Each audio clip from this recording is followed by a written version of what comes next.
The views and opinions expressed on this program are not necessarily those of this station, JVC Broadcasting Management, or its sponsors. You in the music, but let's get out of that music really fast. We have a lot of ground to cover. Dow futures up 44 points. S&P 500 futures up 39 points. That's about 1%. And NASDAQ futures up over 2%. So that is indicating a pretty substantially big opening, big positive opening. NASDAQ futures up 250 points. Why? Well, it's continuing from the last couple of weeks. About last week, Tesla was the hero of the NASDAQ and gave investors a huge sigh of relief that one of the market's leading high flyers actually is doing pretty well. They delivered tons of cars. Numbers are good. Look, this isn't an endorsement of the Tesla stock. I'm telling you what investors were cheering. I'm very careful with recommending anything on the show because I don't know you specifically, you the viewer. You are different than everyone else who's listening to this broadcast. So when I say about a stock, there might be one of you who it's appropriate for if I say buy this or buy that, but there could be 10 of you who it's not appropriate for. But I think there is something that goes along with talking about stocks like an implied endorsement. So thank you all for tuning in. I am Mitch Goldberg. You're listening to Money in the Morning with Mitch Goldberg, and you are listening to 103.9 FM. You like that sound effect I put in there? I love that. Okay. I should be like a sound effects engineer. That would be pretty cool. I have a soundboard I need to bring in. So we continue on Fed watch. Even though the Fed raised rates yesterday, we are still firmly entrenched in this market enthusiasm about the Fed, about its meeting. Oil is off a little bit. It's just been going down a little bit every day the last couple of days. It's $76 the barrel for West Texas Intermediate. West Texas Intermediate is the oil that we source domestically, and Brent is the oil that we source from foreigners. Okay, that's typically higher than our oil. Our oil doesn't have to be transported. It's here. U.S. Treasury. This is significant. The yield on the U.S. 10-year Treasury has been plunging. It's down to 3.35. When we started the show, I think 2 days ago, it was like 3.5, and now it's 3.35. That's pretty significant. I mean, you are going to start hearing about the 10-year Treasury, about people calling for a 2 handle. So instead of 3 point something, we could see 2.9 or 2.99 or something. That is pretty significant because you know what tracks the 10-year Treasury yield? Mortgage rates. So you should really see over the weekend much lower mortgage rates. So when mortgage rates come down, this is just in front of the home selling season, which gets underway in a couple of weeks. Typically, we started in March, picks up steam April, and we go full force May, June.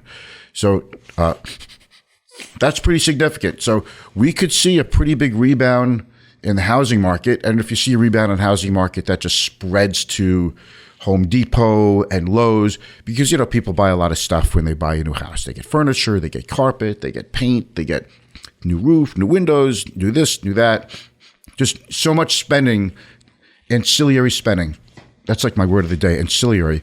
So much ancillary spending. It's silly to say ancillary. No. And so much spending goes on when you buy a house. So the whole idea is that talk of recession and talk of maybe something worse has given way overwhelmingly to the 2 words, soft landing. So that's the economy. And it is remarkable how quickly investors have flipped from recessionary fears to FOMO, fear of missing out on a rising stock market. About a week ago, money market funds, the amount of assets in money market funds hit an all-time record. And just as that happened, the market starts to take off. And now instead of protecting money, stable money funds, investors are all of a sudden like, wait a minute, I'm missing out on the market now. It's a total FOMO move, FOMO, fear of missing out. Okay.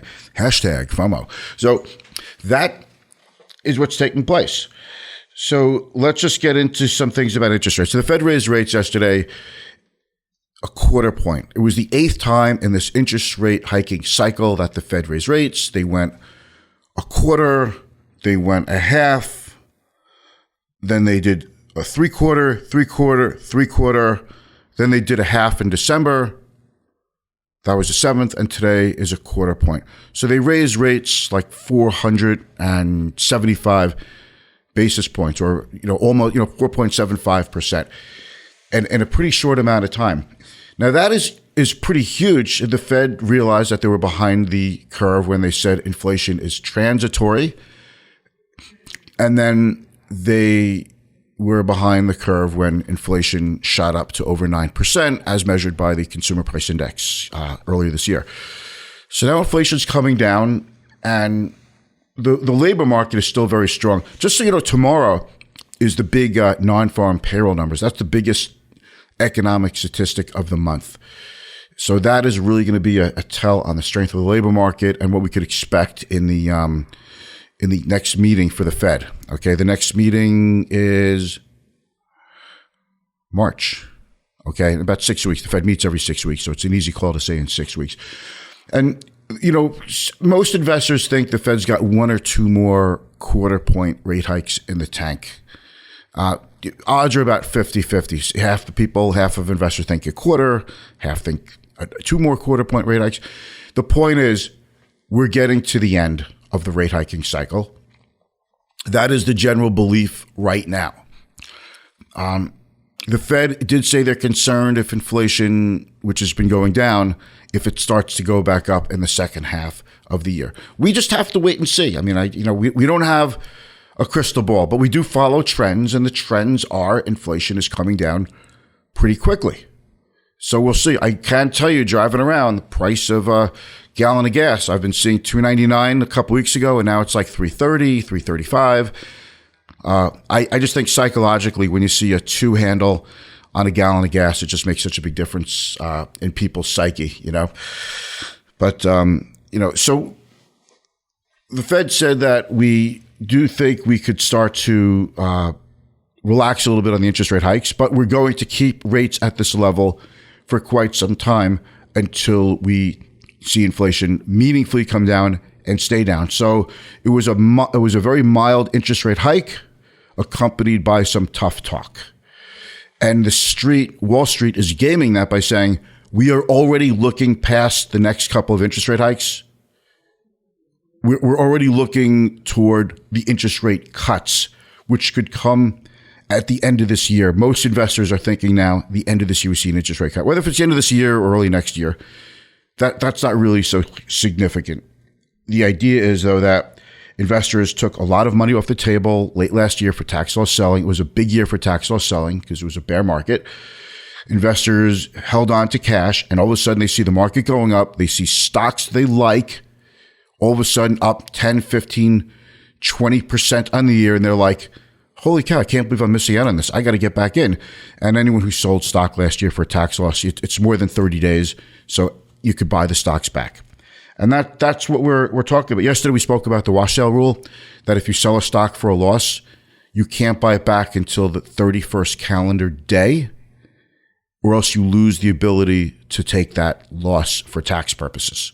I don't give tax advice. I'm not your tax advisor. I'm not your mama. I'm not your papa. But talking about taxes and investments does go hand in hand. Consult with your tax professional. Meta is the stock of the day. And what is Meta? We are talking about, hold on, just the mouse I'm using is not working. So I'll just use the trackpad. Oh, for God's sakes, let me just get rid of this. Okay. Meta is up $30 pre-market. That's 20% not including the 2.79%. So if you add yesterday's gain, you're talking a 23% gain for the price of Meta, which is Facebook. Substantial upside. They said this is the year of efficiency for them. They're going to really cool it on what they're spending on the metaverse investment. Their advertising business is still booming. They're figuring out how to get past this privacy thing with Apple, because Apple has eliminated the ability for Meta to track what you're looking at when you use an iPhone. And their user base continues to stay very strong and even more active. Just so many good things happening for investors today, and we'll see how it goes for the rest of the day. Next up is what does all this mean to you? And you are listening to 103.9 FM, LI News Radio, Money in the Morning with Mitch Goldberg.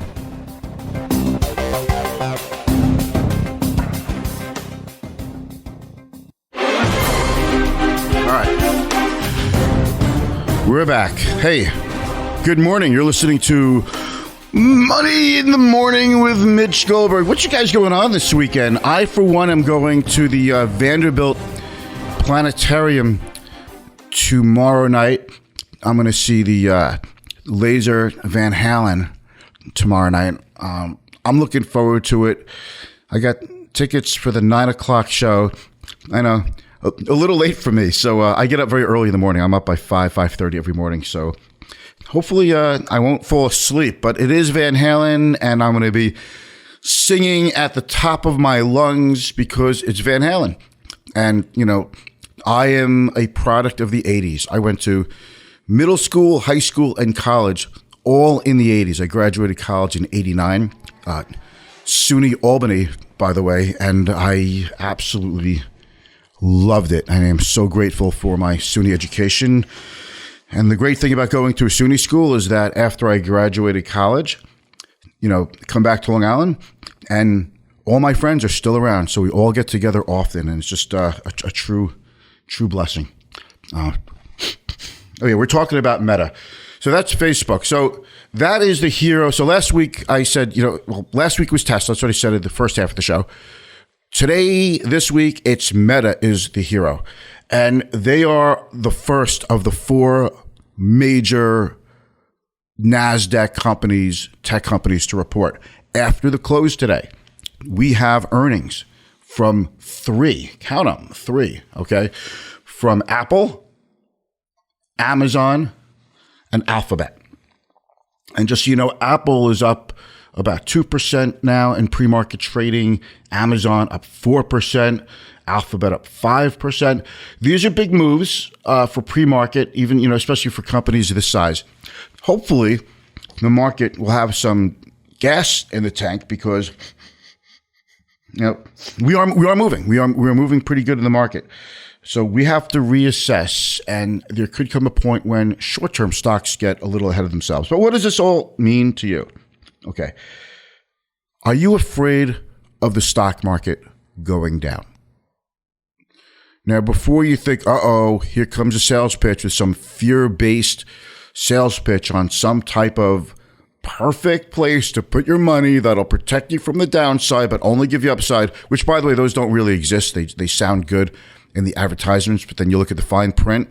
If all of these things happen, of which the odds of that happening are like slim to none, and Slim just walked out the door. No, that's not what this is.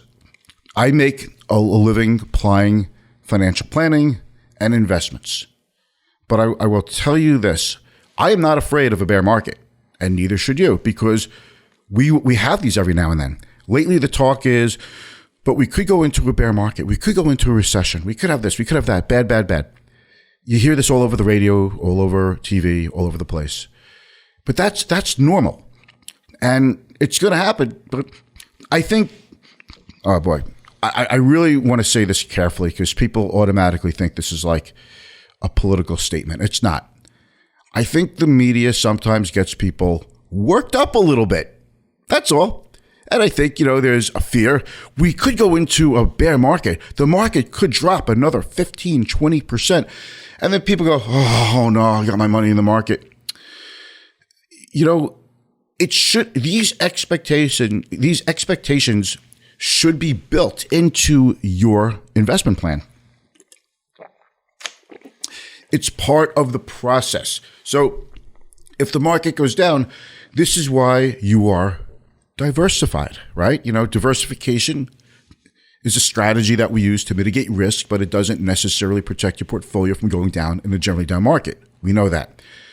And diversification, so it doesn't always work. In 2022, the tough thing was diversification didn't work because you typically would have a portfolio of stocks, bonds, and cash.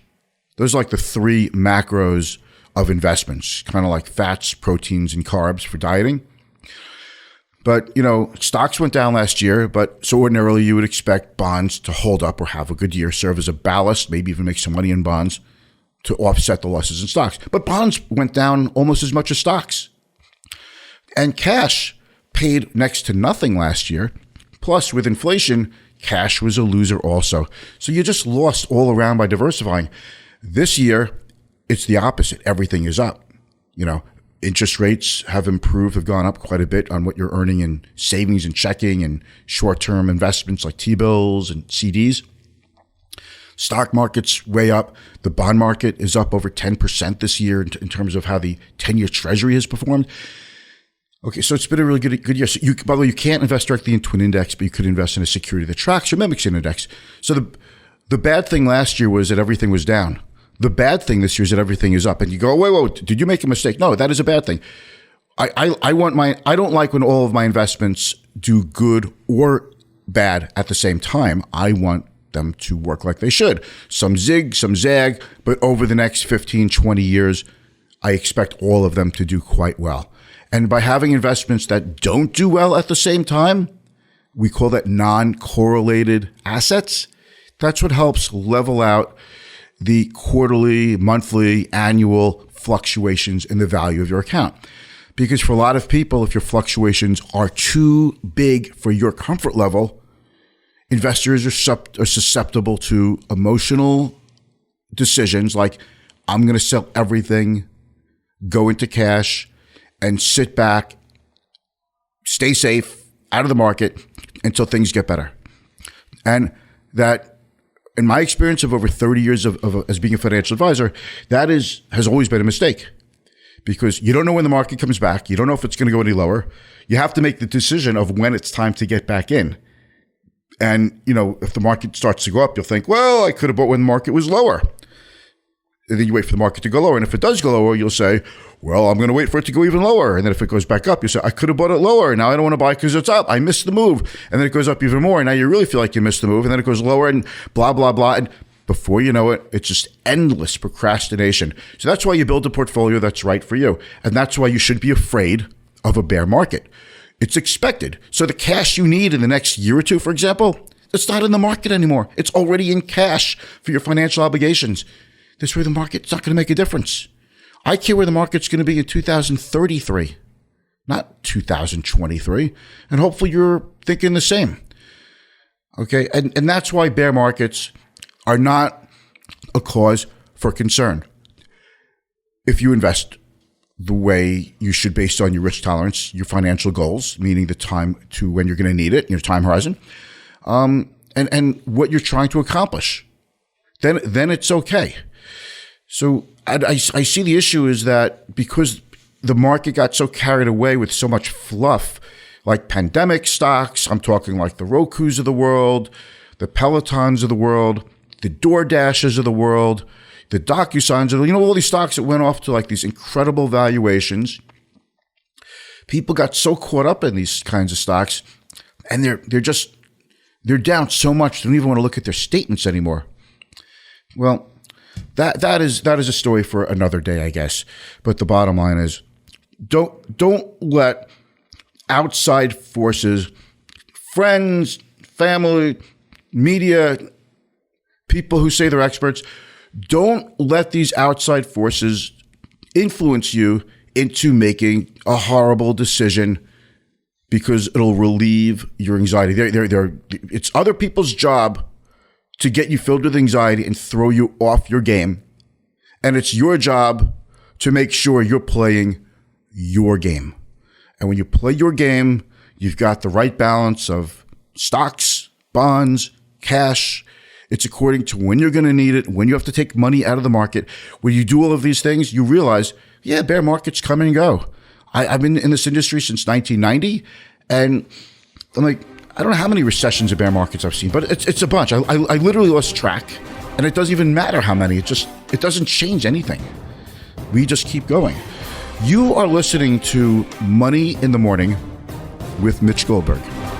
You're listening to LI News Radio, 103.9 FM. Stay tuned. We've got more good stuff coming your way. We are hard at work bringing you value. And the last thing we're going to go over is going to have to wait till tomorrow. That's the number of the day. So I guess it's not the number of the day if I'm not calling it the number of the day today.